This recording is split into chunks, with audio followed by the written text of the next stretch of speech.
What if the coping mechanisms that you're trying to use to manage stress are actually causing more problems than they solve?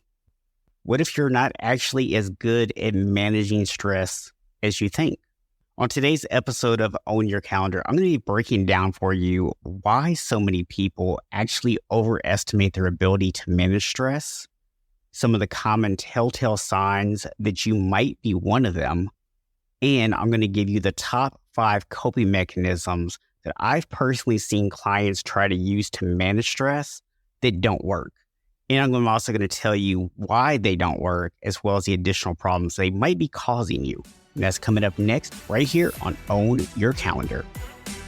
Welcome to Own Your Calendar, the go-to resource for online business owners, coaches, and course creators who want it all: a profitable business and the time and energy for yourself and the people and things you love most. I'm your host, Stephen Box, and I'm here to help you build the systems and habits that allow you to escape the chaos and start living life on your terms. Hey there, welcome to Own Your Calendar, brought to you by Unshakable Habits. I am your host, Stephen Box, and today we're going to be talking all about stress management, overestimating how well you handle your stress. You're not alone. As a matter of fact, in 2020, the American Psychological Association Stress in America survey showed that 86% of respondents believed that they could effectively manage stress.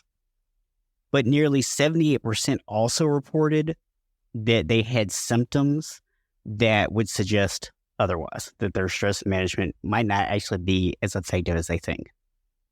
Also, a 2013 study published in the Journal of Personality and Social Psychology showed that individuals tend to overestimate their resilience to stress.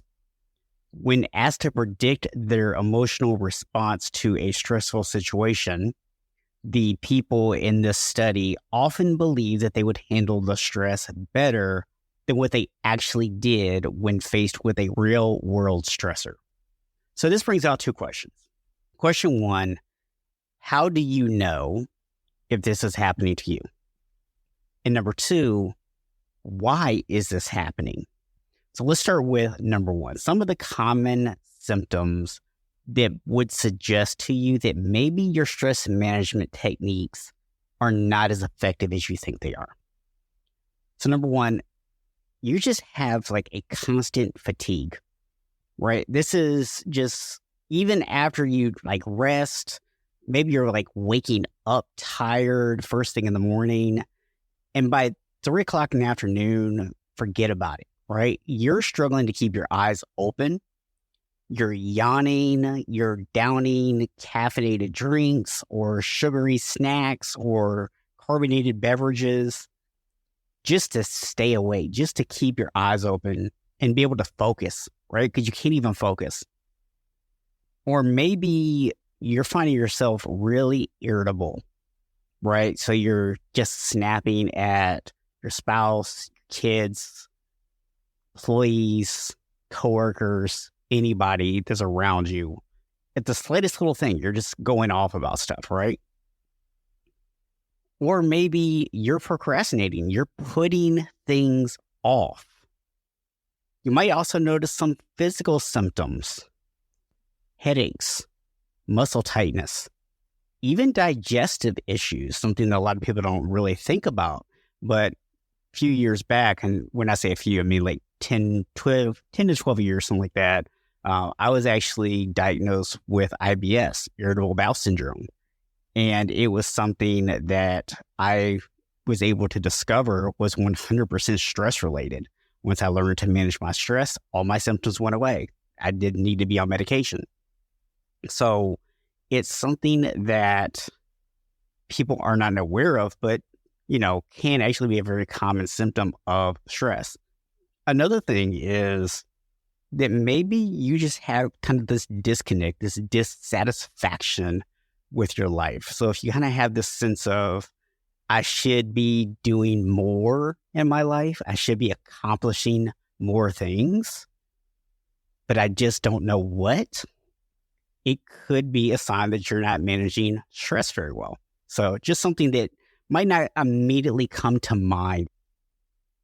Now, as far as why does it happen, I think we can look at the Dunning-Kruger effect here. And if you're not familiar with the Dunning-Kruger effect, it is a cognitive bias that suggests that people often overestimate their abilities in various areas. And in terms of stress management, this can include emotional regulation and coping with stress. In fact, research shows that those with lower skills in stress management are more likely to rate themselves as proficient because they lack the awareness of better coping methods. In other words, we don't know what we don't know. We all come up with a solution to our problems, right? That's what behaviors are. They're just an attempt to solve a problem. And we don't always choose the best solutions. And so a lot of times we end up with these coping mechanisms that we think are effective, but in fact, they're causing us more problems than they are solving. All right, so let's get to it. Number 1, revenge procrastination sleep. Now, if you're not familiar with this term, it refers to the idea that when you're stressed, you don't feel like you have control. And so at the end of a long, stressful day, it's easy to come home and do something where you feel like you have control. And so for a lot of us, maybe that's playing video games, watching television, scrolling on social media. And I'm not saying there's anything wrong with those activities, but what I am saying is if you find yourself doing them as a way to kind of have some me time, that they're a way for you to unwind, to finally feel like you have some say-so, they could be a problem. And the reason they could be a problem is very simple. They're causing you to lose sleep. And that's why it's called revenge procrastination sleep. You're procrastinating going to sleep kind of like as a revenge thing, right? It's like this like self-revenge of like, I finally get to take control of my day, right? And so because I haven't had control all day, I'm going to take it now, even if it means losing sleep. That's the concept here. And so you lose sleep, guess what? You wake up tired. You wake up tired, guess what? You're going to move slower. You're not going to be as productive. You're going to get further behind. Guess what happens then? Yeah, more stress. So you can see very easily how that cycle starts to work. And here's the other thing. I understand that for a lot of people, these activities may feel good. You get the dopamine hit. But keep in mind that these activities don't actually recharge you. They're not recharging your body. They're not recharging your mind. So they might be relaxing. They might be fun, but they're not actually recharging you. Okay, number 2 is stress eating. Now, a lot of people stress eat. They're not necessarily aware that they're stress eating because they've found other ways mentally to justify it, right? Oh, I'm not stress eating. I'm going to hang out with my friends. Or, oh, I just want to, have some ice cream while I watch my television show while I'm trying to avoid going to bed, right? And again, I get it. It makes sense, right? On a logical level, a lot of us are taught to find comfort in food. It's how we socialize. They're, little treats for us, all that kind of stuff. And it can be so easy to do, and you get the little dopamine hit. But here's the problem. It doesn't resolve your stressor. It might mask it temporarily, but it doesn't resolve it.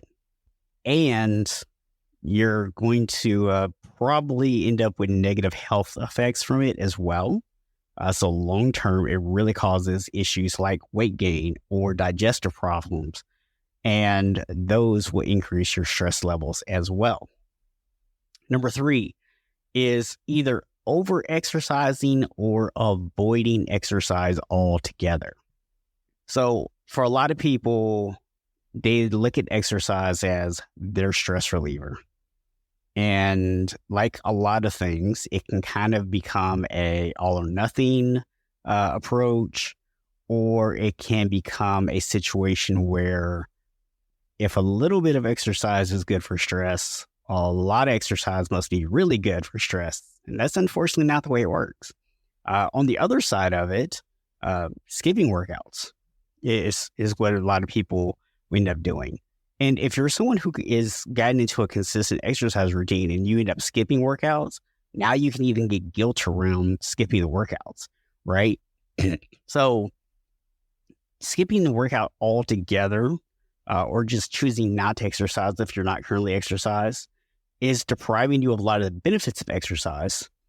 But if you're overdoing it or you're doing too heavy of a workout, and I don't want to get into the weeds here of,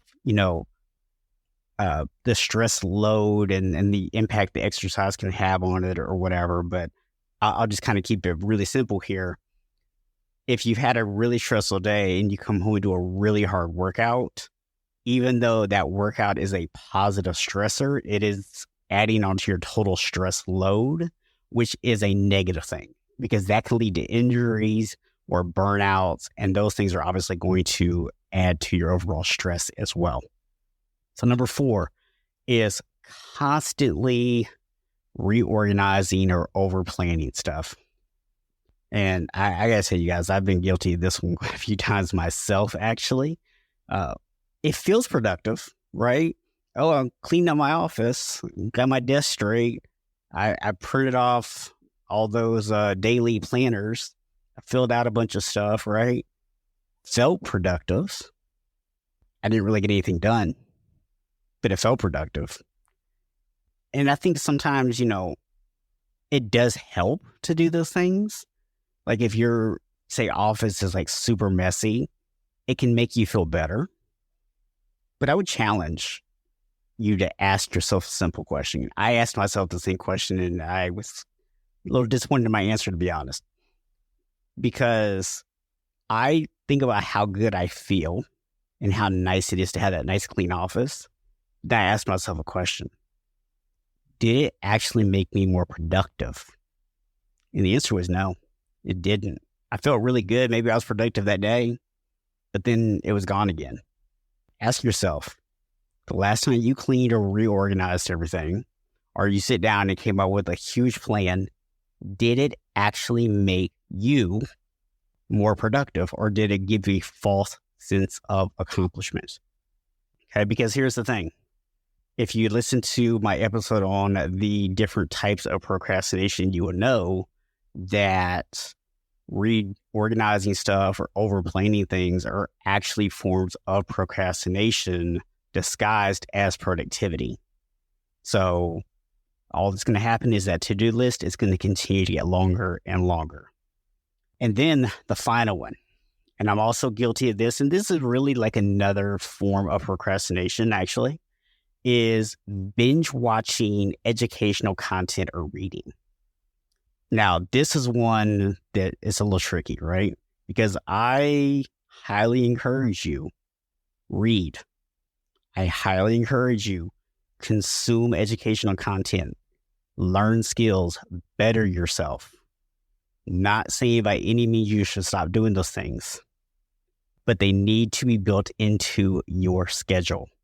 If you're just doing them to manage stress because you don't feel like dealing with something else, right? So you're actually procrastinating the stressful thing by doing this, it's not going to be helpful because now all that's going to happen is you're going to consume content without action.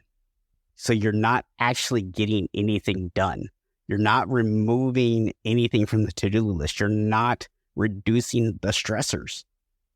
All you're really doing is putting yourself further behind. And it's easy to justify this one probably above all the others because it feels so productive. It feels so useful, right?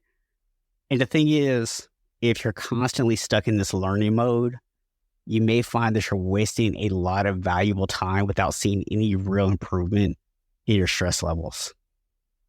So those are the top 5 coping mechanisms that I have either personally experienced or had clients experience. And, wanted to show you why those are so self-sabotaging and why they're not necessarily working as well as you think. And as you can see, a lot of those things are things that are okay to do, but we have to be very conscious about when we're doing them and why we're doing them, because that's really where more of the problem actually comes from. Before I share with you what we're going to be talking about on our next episode, I do want to take a second to say thank you for listening today. And if you feel like you got tremendous value, please share this episode with a friend and also leave us a review if you're listening on Apple, or a rating if you're listening to us on Spotify. And then next week, we're going to be talking all about how to prevent your work time from spilling over into your personal time. So if you are someone who's ever had to skip a workout due to an unexpected meeting, or got the side eye from your spouse for answering an email at dinner, or maybe just had to deal with the disappointment on the face of your loved ones when you said, I can't right now, I really need to get this work done, then next week's episode is going to be one you're going to love. But until then, this is Stephen Box reminding you that today is a great day to escape the chaos and start living life on your terms.